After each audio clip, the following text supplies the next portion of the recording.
क्रांतिकारकांनी थोर वीरांनी या देशासाठी प्राणाचे बलिदान देऊन आपल्याला स्वातंत्र्य मिळवून दिले। हे स्वातंत्र्य आपल्याला सहज मिळालेले नाही। आजची पिढी या गोष्टी जाणीत नाही। आजच्या पिढीला या स्वातंत्र्याची किंमत नाही आणि म्हणून आजची पिढी बेजबाबदारपणे वर्तन करताना दिसते। हे स्वातंत्र्य मिळवण्यासाठी टिकवण्यासाठी अनेक जणांना छातीवर गोळ्या घ्याव्या लागल्या। ईश्वर कृपेने अनेकांच्या त्यागाने आपल्याला स्वातंत्र्य मिळाले। म्हणून आज आपण प्रतिज्ञा करूया, आम्ही स्वतंत्र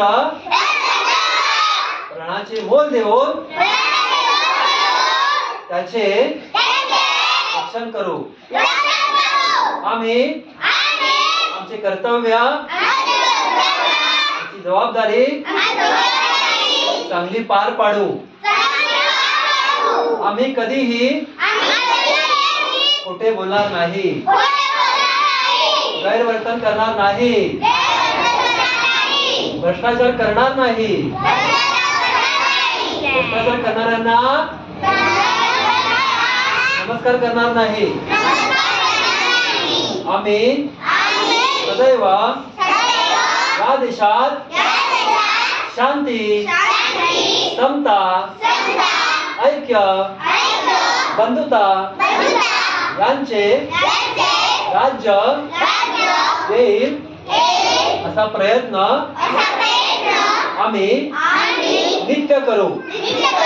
चोरांचे, गुंडांचे, भ्रष्टाचारांचे राज्य कधीही या देशावर येऊ नये यासाठी प्रयत्न करू। आज देशामध्ये नवे संपूर्ण विश्वामध्ये आज हाहाकार दिसतो, कारण समतेच्या नावाखाली, लोकशाहीच्या नावाखाली नेतेच आज भ्रष्ट झालेले दिसतात। आणि म्हणून सर्व भारतीय जनता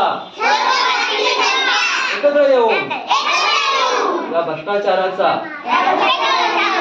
निपात करू अशी प्रतिज्ञा या आजच्या महान दिनी आम्ही करू। भ्रष्ट नेत्यांना कुणीही झेंडावंदन करण्यासाठी बोलू नका, तो लोकशाहीचा अपमान आहे।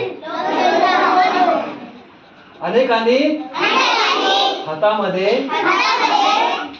तिरंगा घेऊन प्राणाचे बलिदान केले, त्याची जाणीव या भ्रष्ट नेत्यांना नाही। म्हणून यांना आम्ही कधीही वंदन करणार नाही। आमचे हात फक्त सीमेवर लढणाऱ्या सैनिकांना सलाम करण्यासाठीच उठतील।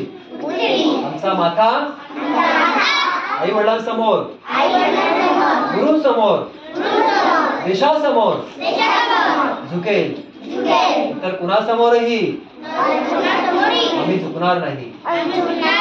भारत माता की वंदे वंदे।